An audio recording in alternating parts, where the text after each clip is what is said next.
भाई सत्ता में रहते हुए सत्ता का विरोध करते हैं, मैं उनसे माफी चाहते हुए केवल इतना ही उनको कहता हूं कि जिनकी रही भावना जैसी प्रभु मूरत तिन देखी तैसी। सरकार से बहुत कुछ कह भी नहीं सकता, आग्रहपूर्वक इतना ही कहूंगा कि ऐसे लोगों के लिए कहीं दुकान में बुद्धि मिलती नहीं तो उधार से मांग करके भी लाया जा सकता था, जिनकी समझदारी बढ़ाई जा सके। यह जो चौकीदार की बहाली है अध्यक्ष महोदय, उसके नियमावली मेरे हाथ में है। यह नियमावली पिछली सरकार ने बनाई है और यह नियमावली ही विरोधाभास है। इस नियमावली में एक बिंदु यह है अध्यक्ष महोदय कि अभ्यर्थी को जनार्दन जी क्या है, किनको बोलना है? आपको बोल माननीय से। तो फिर आप इधर भी कह रहे हैं इधर भी कह रहे हैं, समझ में नहीं आ रहा है। नहीं जनार्दन जी को नहीं, आपको बोलना है, आप बोलिए। हाँ बाकी तो हमको मिल गया। तो फिर सभापति महोदय, सरकार ने कई प्रमुख विभागों के डिमांड को सदन पटल पर लाया है और उसकी सहमति सदन से मांगी है।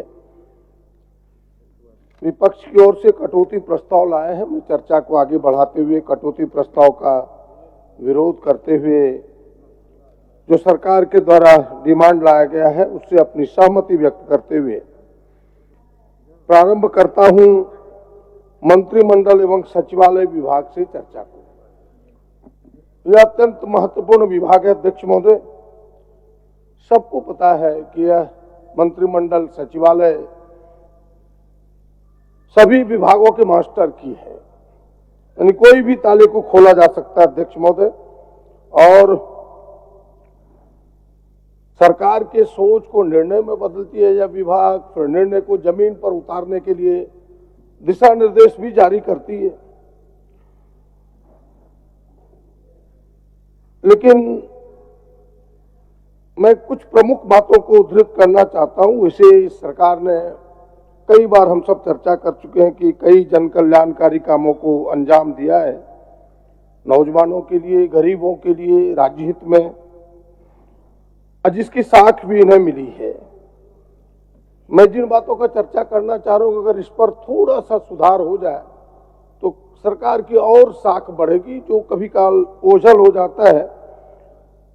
दरअसल हुआ क्या कि पुरानी सरकार ने इस प्रकार से गुत्थियों को उलझा के रखी है कि थोड़ी सुलझाने में देरी होती है।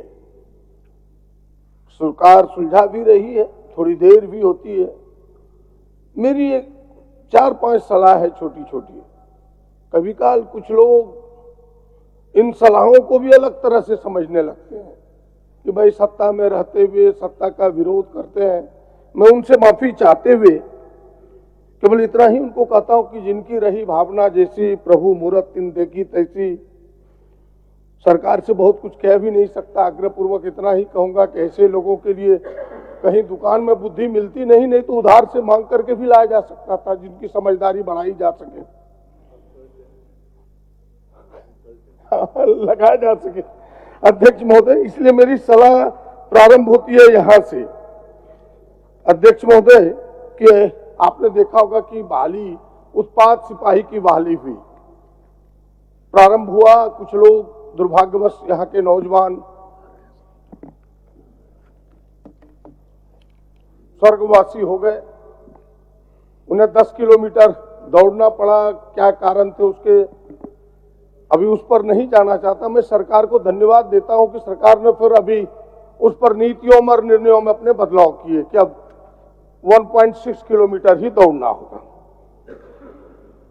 उसके लिए धन्यवाद है। लेकिन मैं एक बहाली का चर्चा करना चाहता हूं, वो है चौकीदार की बहाली अध्यक्ष महोदय। मैं माननीय मुख्यमंत्री जी से मिला भी था, इस दिशा में उनसे आग्रह भी किया था, लिखित भी आवेदन दिया था।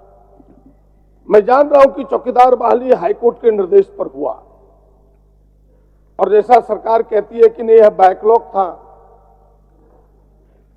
इसीलिए एससी को आरक्षण नहीं मिला, दलितों को आरक्षण नहीं मिल पाया उसमें। लेकिन अध्यक्ष महोदय फिर दलितों को आरक्षण ना मिला तो फिर ईडब्ल्यूएस को क्यों मिला? मेरा पहला प्रश्न उसमें यह है।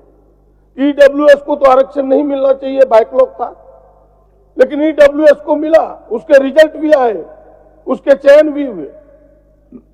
तो यह जो चौकीदार की बहाली है अध्यक्ष महोदय, उसके नियमावली मेरे हाथ में है। यह नियमावली पिछली सरकार ने बनाई है और यह नियमावली ही विरोधाभास है। इस नियमावली में एक बिंदु यह है अध्यक्ष महोदय कि अभ्यर्थी को संबंधित बीट क्षेत्र का स्थायी निवासी होना होगा। बिल्कुल सही। बीट में एक पंचायत के 10 बीट बनेंगे, कहीं 80 घर, 90 घर, 100 घर के, उस बीट का स्थायी निवासी होना आवश्यक है। लेकिन अध्यक्ष महोदय फिर आगे कहती है यह नियमावली कि भाई आरक्षण जो लागू होगा जिला स्तरीय होगा, नौकरी जिला स्तरीय होगा। जब आपने यूनिट बीट को मान लिया तो पहले ही जिला उपायुक्त को यह निर्णय करना चाहिए कि कौन बीट रिजर्व होंगे, कौन बीट अनरिजर्व होंगे, जो कोई उपायुक्त ने नहीं किया अध्यक्ष महोदय। अब जो सारे बीट अनरिजर्व रहे, अब उसी में से आदिवासियों को भी कंपटीशन पिछड़ों से सामान्य से करना पड़ा, दलितों का भी कंपटीशन उसी में करना पड़ा। पहले इनको रिजर्व करना चाहिए। तो ये पूरी बहाली मैं दावे के साथ कह सकता हूं कि आज न कल उच्च न्यायालय इस पूरी बहाली को रद्द करेगा। मैं दावे के साथ कह रहा हूं, जिस प्रकार रघुवर जी की सरकार थी यहां, आपके अगर ध्यान में हो तो उस समय 13 और 11 जिले की बहाली हुई थी। मैंने उस समय भी कहा था कि यह आज न कल रद्द होगा। रद्द हुआ तो सरकार ने किसी तरह उसकी जान बचाई सुप्रीम कोर्ट में जाके अध्यक्ष मोदी।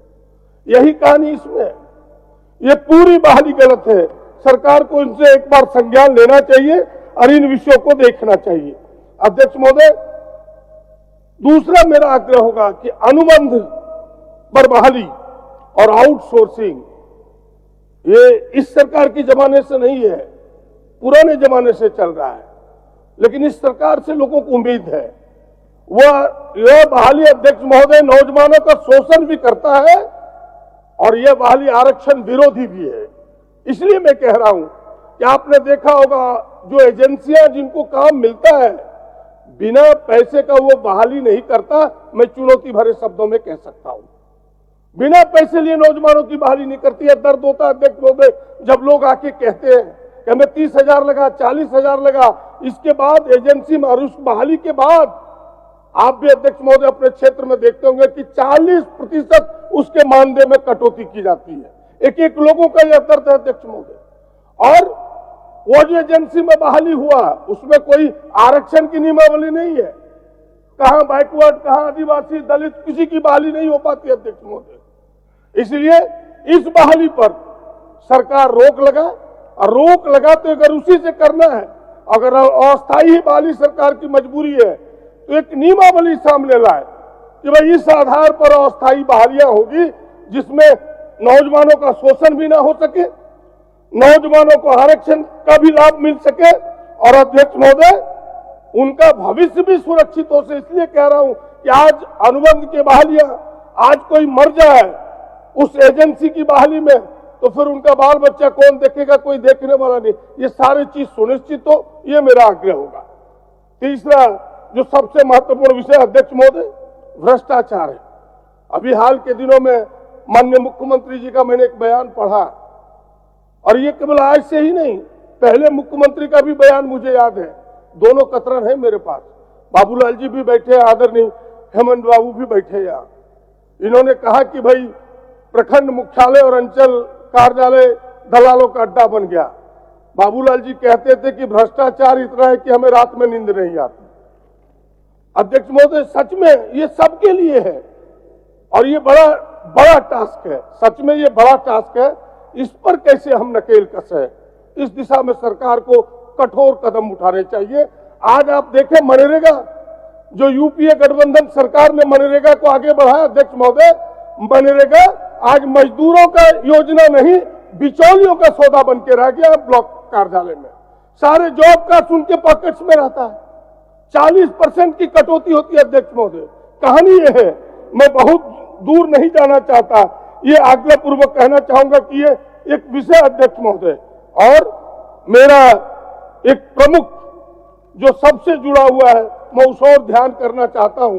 बार बार हम सब देखते हैं, जिस ओर ध्यान पूरे सदन का लाना चाहता हूं कि जो उपायुक्त का व्यवहार, पिछले दिनों आपने देखा कि हमारी एक सदस्य के साथ क्या हुआ। अध्यक्ष महोदय, सरकार ने कई बार दिशा निर्देश जारी किए और वह दिशा निर्देश अध्यक्ष महोदय कि भाई उपायुक्त का व्यवहार, आईएएस आईपीएस का व्यवहार जनप्रतिनिधि की ओर कैसा होगा, इसके लिए गाइडलाइन है।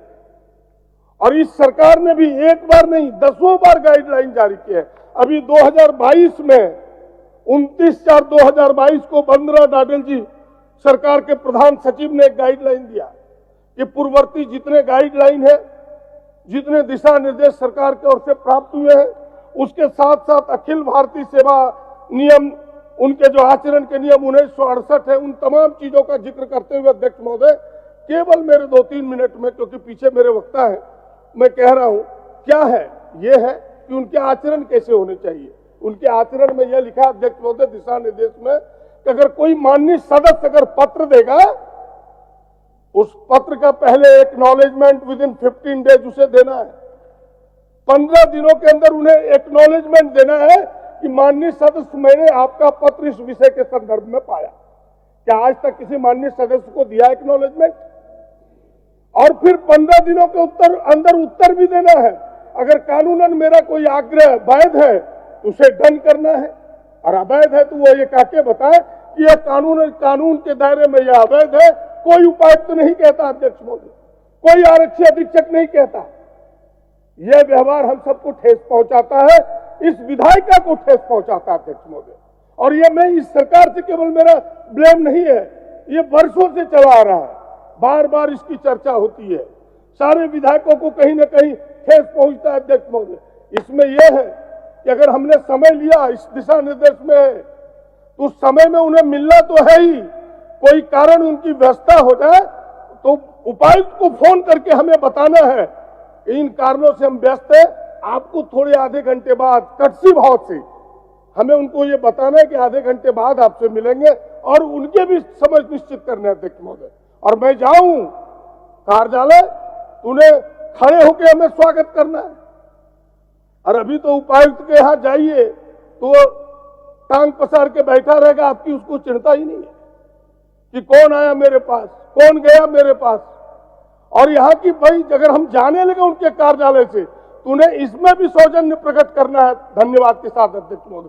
मेरे कहने का मतलब है कि यह जो दिशा निर्देश है, इस सरकार से उम्मीद है कि भाई आप नकेल कसे ऐसे चीजों पर। ये मेरी विनती करते हुए माननीय सदस्य अंत हो गया, 2 मिनट समय छोड़ दीजिए। बस 1 मिनट में मैं अपनी भाषण को खत्म करता हूं अध्यक्ष महोदय कि अभी बहुत महत्वपूर्ण पर्व आ रहे हैं, ईद आ रहा है अध्यक्ष महोदय, सरहुल आ रहा है, हिंदू के महारामनवमी आ रहा है अध्यक्ष महोदय। मैं सारे पूरे प्रदेश के लोगों को अपनी शुभकामनाएं देता हूं और आग्रह करता हूं सरकार से कि भाई बुरी नजर है कुछ लोगों के जो चाहते हैं कि भाई यहां भी नागपुर की घटना हो। ऐसे लोगों ने नागपुर में बीज बोया है। सरकार को सावधान होना चाहिए और सरकार को कड़े कदम उठाने चाहिए। केवल ऐसे नहीं कि जो घटना स्थल पर जिन्होंने किया, उस पर्दे के पीछे कौन सफेद पोश है, ऐसे लोगों को शिनाख्त पहले करनी चाहिए कि जो इस प्रकार की घटनाओं को अंजाम देना चाहते हैं, जो अध्यक्ष महोदय हिंदू मुसलमानों की एकता को तोड़ करके इस मोहब्बत की पैगाम को धूमिल कर करके नफरत की आग पर अपनी रोटी सेकना चाहते हैं, ऐसे लोगों को शिनाख्त करनी चाहिए ताकि यह हिंदू मुसलमानों का या आदिवासियों का पर्व बेहतर तरीके से लोग मनाए। इन्हीं चंद बातों के साथ मैं आपको भी साधुवाद पूरे सुरेश पासवान जी, अभी लेंगे बाद में। माननीय सुरेश पासवान जी।